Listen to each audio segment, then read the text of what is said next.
बैंगन का पौधा। उपेंद्र नाथ अश्क। अगरचे माहीराम ने वो बैंगन का पौधा उखाड़ दिया है, फिर भी जब मैं तरकारी के खेत की मेंढ पर से होता हुआ अपनी कोठी को जाता हूँ तो मेरी आंखों में बैंगन का वो सूखा हुआ पौधा और उस पर लटकता हुआ मुरझाया पिचका और सर्द बैंगन घूम जाता है। सर्दियों के मुख्तसर से दिन गुजरे, देर हो चुकी थी।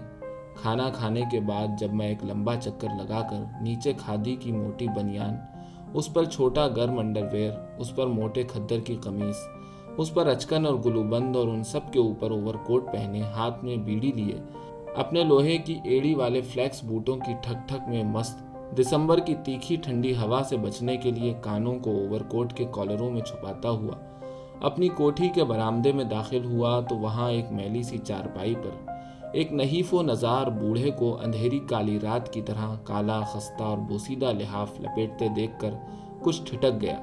क्यों भाई, क्या बात है? मैंने ओवरकोट की जेबों में पड़े हुए अपने दोनों हाथों को एक दूसरे के नजदीक लाकर कहा। कुछ नहीं बाबूजी, मैं माहीराम का आदमी हूँ। माहीराम ही के सही, लेकिन इतनी सख्त सर्दी में तुम इस खुले बरामदे में क्यों पड़े हो? मेरे पास कपड़ा है बाबूजी। मैंने चुपचाप अपना कमरा खोला। 140 लाइन का डेट मार का बड़ा लैंप जलता छोड़ गया था और अगरचे ऊपर के दोनों रोशनदान खुले थे, फिर भी कमरा गर्म हो गया था। मेरे दाखिल होते ही गर्म लेकिन मिट्टी के तेल में लिपटी हुई तेज बू का भपका आया। बारहा मेरे दोस्तों ने मुझे इस तरह लैंप जलाकर छोड़ जाने से मना किया है। शहर की गंदी फिजा को छोड़कर इस खुले माहौल में रहने का फायदा ही क्या, अगर शहर की मुज़िर आदतों को न छोड़ा जाए। अक्सर कहा करते हैं और बताया करते हैं कि डॉक्टरों की राय के मुताबिक कमरे को बंद करके अंदर लैंप जलाए रखना बहुत नुकसानदेह होता है। सांस के रास्ते गंदी हवा फेफड़ों में जाती है और फेफड़ों पर उसका दबाव पड़ता है। मैं बारहा बू महसूस भी करता हूँ, लेकिन मजबूर हो जाता हूँ जब भी कभी दरवाज़ा खोलकर बैठता हूँ और तेज़ हवा का झोंका अंदर आता है और मेरे हाथ यख हो जाते हैं और कलम चलने से इनकार कर देता है, तो मैं उठकर कवाड़ भेड़ देता हूँ।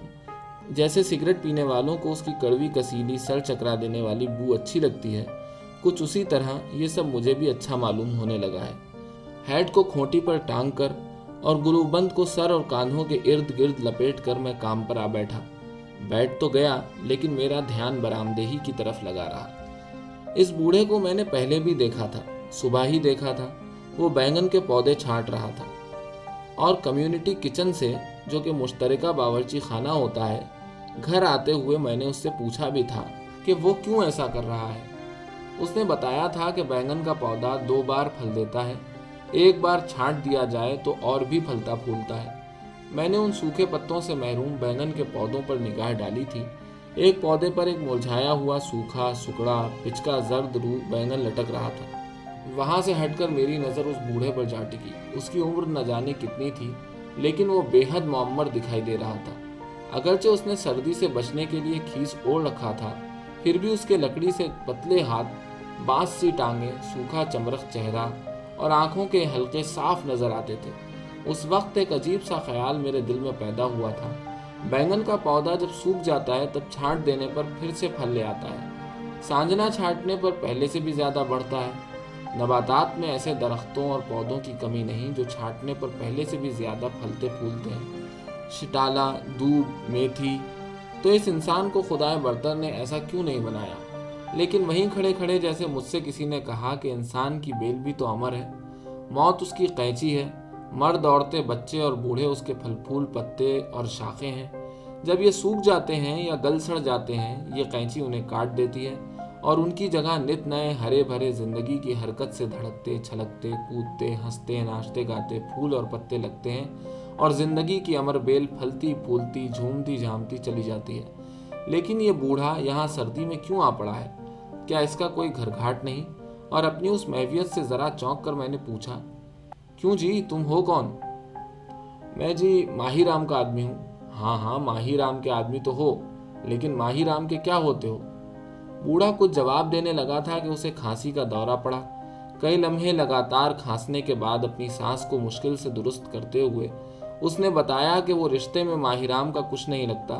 वो उसका हमवतन है। उसका कुंबा बहुत बड़ा है, 5 छोटे छोटे बच्चे हैं और बीवी है, 2 लड़कियां हैं ब्याहने के काबिल, और वो रोजगार के लिए माहीराम के साथ आ गया है। उसकी आवाज में कुछ ऐसा सोच था कि काम करना मेरे लिए नामुमकिन हो गया। मैं इतने कपड़े पहनने के बावजूद पतलून पर कंबल डालकर बैठा हूँ और वो गरीब सर्दी में बाहर पड़ा है।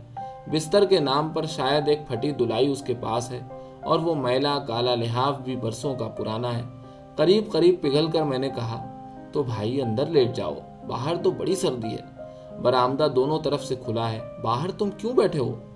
लेकिन उसी वक्त सीमेंट के फर्श पर भारी जूतों की आवाज सुनाई दी और दूसरे लम्हे माहीराम, वो ठेकेदार गोपाल दास का 6 फुट 3 इंच लंबा मेट दरवाजे पर आ खड़ा हुआ।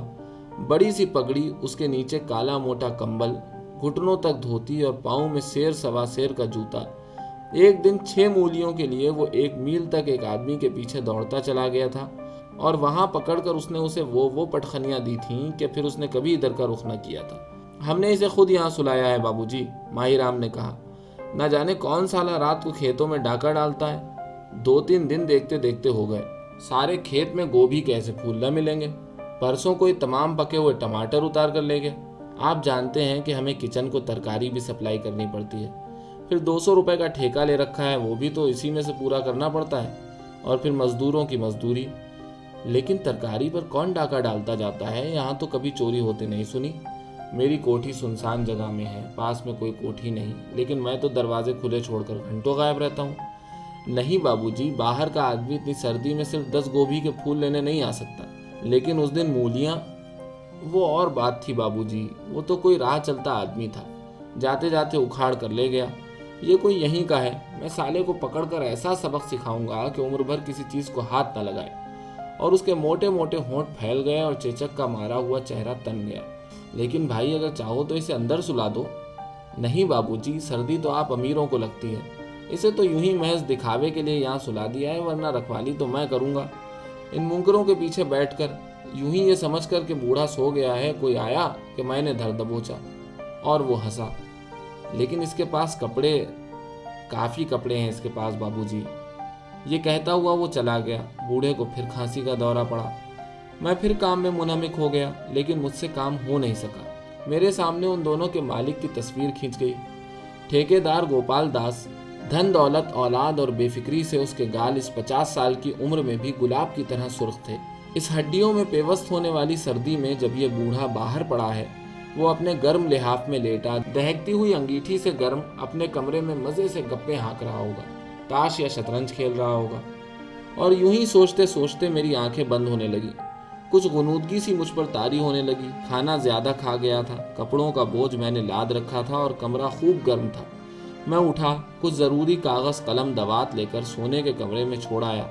मैंने सोचा कि कल जरा सवेरे उठकर काम करूंगा।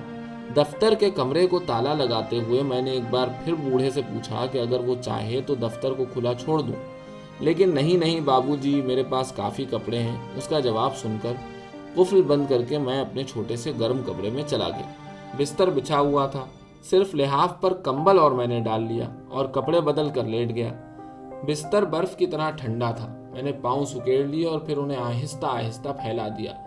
कई तरह के ख्यालात दिमाग में घूमने लगे, बेरब्त बेतरतीब, लेकिन लिहाफ की गर्मी से आंखें बोझल हो गईं और फिर बंद। सोते सोते कभी माहीराम, कभी उस बूढ़े और कभी उसके मालिक ठेकेदार की सूरतें मेरे सामने आने लगी। मैंने देखा कि माहीराम ने चोर पकड़ लिया है और वो उसे मारता मारता पास के गांव दैरोके तक ले गया है और सब गांव वालों को जमा करके उसने ऐलान किया है कि जो भी हमारी सब्जी चुराएगा उसे ऐसी ही सजा दी जाएगी। इतना कहकर वो फिर चोर को जदोकूब करने लगता है। चोर निहायत पुरदर्द निगाहों से उसकी तरफ तकता है और मैं ये देखकर हैरान होता हूँ कि वो ठेकेदार गोपाल दास के सिवा कोई नहीं। वही घुटा हुआ सर, वही फूले हुए गाल और वही चपटी चौकोर नाक। मेरी आंख खुल गई, देखा पाँव से रजाई उतर गई है। खाना ज्यादा खा जाने की वजह से सीना कुछ ज्यादा भारी है और गला सूखा जा रहा है। सिरहाने रखे हुए जग से पानी पीकर और अच्छी तरह से लिहाफ ओढ़कर दोनों तरफ से उसे पाँव के नीचे करके मैं फिर लेट गया। बाहर हवा मकानों से टक्करें मार रही थी। दरख्त हत्तुल इम्कान उसका मुकाबला करते हुए जोश की शिद्दत से चिंगाड़ रहे थे। शां शां शां शां और दूर बादल की गरज और रात की कड़क भी सुनाई दे रही थी। लेकिन गर्म होकर जिस्म ढीला पड़ने लगा और फिर सो गया। इस बार क्या देखता हूँ कि जोर की बारिश हो रही है, तेज हवा चलती है।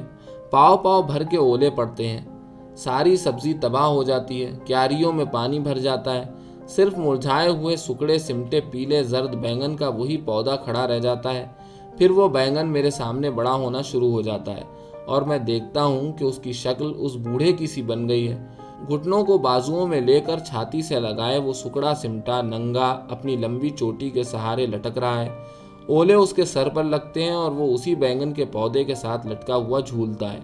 फिर मैं देखता हूँ कि वो बैंगन का पौधा एक बड़ा ऊंचा न जाने जामुन का न जाने आम का दरख्त बन जाता है। लोगों की भीड़ नीचे खड़ी शोर मचा रही है, बूढ़ा मर गया, बूढ़ा फांसी लगाकर मर गया। फिर मेरे कानों में सिर्फ मर गया की आवाज़ आती है और ऐसा लगता है कि वो शाख टूट रही है। कड़ कड़ कड़ कड़। मेरी आंख खुल गई। देखा कोई जोर जोर से दरवाज़ा खटखटा रहा है। सिरहाने रखी हुई जुराबें पहनकर सर पर टोपी रख और कंबल को अच्छी तरह लपेट कर मैं उठा। दरवाज़ा खोला, देखा तो कॉलोनी के सेक्रेटरी साहब दूसरे कई असहाब के साथ खड़े हैं। क्या बात है, मैंने पूछा। रात आपके बरामदे में बूढ़ा मर गया। मैंने देखा उसी मैली सी काली चीकट चारपाई पर अपने गिर्द वही मैला लिहाफ लपेटे बूढ़ा झुका हुआ पड़ा है। उसका जिस्म अकड़ गया है और आंखें फटी पड़ती हैं। उसका लिहाफ भीग गया है, दूर दूर तक पानी ही पानी दिखाई देता है और बरामदे का सारा फर्श गीला है। मैंने रात ही इससे कहा था कि दरवाज़ा खुला। मैंने कहना शुरू किया। मैं चाय के लिए किचन से दूध लेने जा रहा था कि इसे बारिश में भीगते पाया। आवाज़ दी लेकिन ये हिला तक नहीं। आकर देखा तो मालूम हुआ कि रात सर्दी में अकड़ गया है और ठेकेदार के आदमी से उन्होंने कहा कि इसे उठवाने का इंतज़ाम किया जाए। 2 दिन बाद किचन को जाते हुए अचानक रुककर मैंने माहिराम से कहा, खुदा के लिए इस पीले से बैंगन के पौधे को उखाड़ दो। मेरी आवाज़ में कुछ ऐसी बात थी कि माहिराम हैरान सा मेरी तरफ देखने लगा और फिर उसने कहा, बहुत अच्छा सरकार।